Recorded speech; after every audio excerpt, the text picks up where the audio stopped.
Hello dear students and welcome to all. তোমাদের সকলকে আরো একটি নতুন ভিডিওতে স্বাগত জানাই। SMFWBEE 2024-এর এন্ট্রান্স এক্সামিনেশন কিন্তু একদম মুখের গোড়ায় চলে এসেছে, শুধুমাত্র গেলা বাকি। তো এই SMFWB এন্ট্রান্স এক্সামিনেশনের শেষ মুহূর্তে এসে তোমাদের সাথে কিছু ইম্পর্টেন্ট টিপস আমি শেয়ার করব এই ভিডিওতে। তো তোমাদের কাছে একটাই রিকোয়েস্ট, চ্যানেলে নতুন হলে চ্যানেলটিকে সাবস্ক্রাইব করে দিও আর ভিডিওটিতে একটি লাইক করে দিও। আশা করি পরীক্ষার আগে এই ভিডিওটি দেখার পরে তোমাদের কিছুটা হলেও হেল্প হবে। তো খুব বেশি একটা কথা বলবো না, খুব অল্প সময়ের মধ্যেই আজকের এই ভিডিওটি শেষ করব। তাই ভিডিওটি তোমরা শেষ পর্যন্ত দেখো, স্কিপ করে কিন্তু দেখো না। আশা করি তোমাদের কাজে লাগবে। সবার প্রথম কাজ যেটি, তোমরা এখনো পর্যন্ত যারা অ্যাডমিট কার্ড ডাউনলোড করোনি তারা অ্যাডমিট কার্ড ডাউনলোড করে অ্যাডমিট কার্ডের একটি কালার প্রিন্ট করে নাও। আর এক্সামিনেশন সেন্টারে যে যে জিনিসগুলো নিয়ে যাবে এগুলো কিন্তু আগে থেকেই গুছিয়ে নাও, না হলে পরে ভুলে যাবে।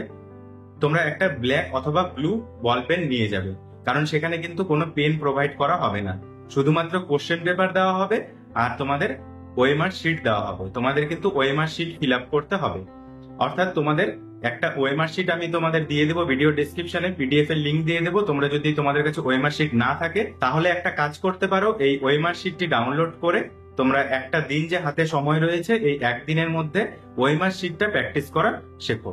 কারণ কি হয়, এই একটা দিন সময় রয়েছে, এই একটা দিনের মধ্যে তোমরা যদি এখন বায়োলজি, ফিজিক্স, কেমিস্ট্রি পড়তে যাও তাহলে কিন্তু পড়ে শেষ করতে পারবে না, কারণ পড়ার সময় শেষ হয়ে গেছে। এখন আর পড়ে কোনো লাভ হবে না। এখন লাভ হবে ওএমআর শিট ফিল আপ করো, যাতে ওএমআর শিটে কোনো ভুল না হয়। আর এত সহজ প্রশ্ন হয়, তোমাদেরকে সত্যি কথা বলছি, তোমরা কিন্তু দেখা যাবে যে সহজ পড়তে গিয়ে তোমরা ভুল উত্তরটাকে দাগ দিয়ে চলে আসবে, ভুল উত্তরটাকে ওই ফিল করে চলে আসবে। তো একটাই কাজ করো এখন, যাতে ওএমআর শিটে কোনো রকম ভুল না হয়। আর যেহেতু কোনো নেগেটিভ মার্কিং নেই সেহেতু তুমি সবগুলো অ্যান্সার করে আসবে। আর 3 ঘন্টা সময় রয়েছে, 10টা থেকে 1টার মধ্যে তোমরা ফিজিক্স, কেমিস্ট্রি, বায়োলজি, ফার্স্ট হাফে হবে ফিজিক্স এবং কেমিস্ট্রি আর সেকেন্ড সেকশনে থাকবে বায়োলজি। 25-25 করে 50 নাম্বার ফিজিক্স কেমিস্ট্রি থেকে এবং 50 নাম্বার বায়োলজি থেকে। তো প্রথম ফিজিক্স কেমিস্ট্রি তোমরা একটু মাথা ঠান্ডা রেখে পরীক্ষা দেবে, যাতে বায়োলজিতে হাই স্কোর করা যায়। তাহলে এবার সেভ স্কোর কত থাকছে 2024-এ? এবার 2024-এ যদি তুমি 60 থেকে 65% নাম্বার পাও তাহলে কিন্তু বলা যাচ্ছে, মানে একটা অনুমান করা যাচ্ছে, এর থেকে তুমি চেষ্টা করবে বেশি করার। অনুমান করা যাচ্ছে 60 থেকে 65 যদি তুমি পাও তাহলে তোমার পছন্দ মতন তুমি একটা গভর্নমেন্ট কলেজ পেতে পারো জেনারেল ক্যাটাগরিতে। এবার এসসি হলে একটু কম হতে পারে, আবার ওবিসি এ তে একটু কম হতে পারে, ওবিসি বি তে জেনারেলের সমানই হয়। তো পরীক্ষা দিতে যাওয়ার আগে এই একটা দিন এই কাজগুলো অবশ্যই করো তোমরা। আর এখন কিন্তু ভেবো না যে কোন কোর্স করব, কোন কোর্সে করলে চাকরি বেশি হবে। এই একটা দিনের জন্য এই চিন্তা ভাবনাগুলো মাথা থেকে বের করে দাও। শুধুমাত্র পরীক্ষাটা যাতে ভালো হয়, পরীক্ষায় যাতে তোমরা একটা ভালো নাম্বার করে আসতে পারো, ভালো করে তোমরা পরীক্ষার সবগুলো অ্যান্সার ঠিকঠাক করে আসতে পারো, এই দিকে ফোকাস করো। আর কাউন্সিলিং কবে হবে, কি কবে হবে, কোন কোর্স করলে ভালো হবে, সবকিছু আমি তোমাদেরকে গাইড করে দেবো।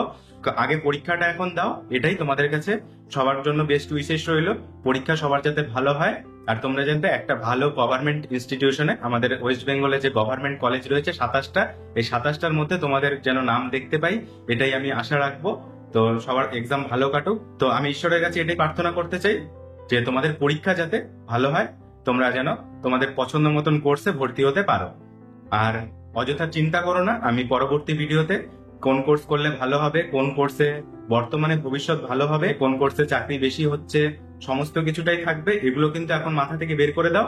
এই একটা দিন শুধু তোমাদের নিজেকে প্রিপেয়ার করো। আর পরীক্ষার আগের দিন কিন্তু ভালোভাবে ঘুমিয়ে তারপরে যাবে।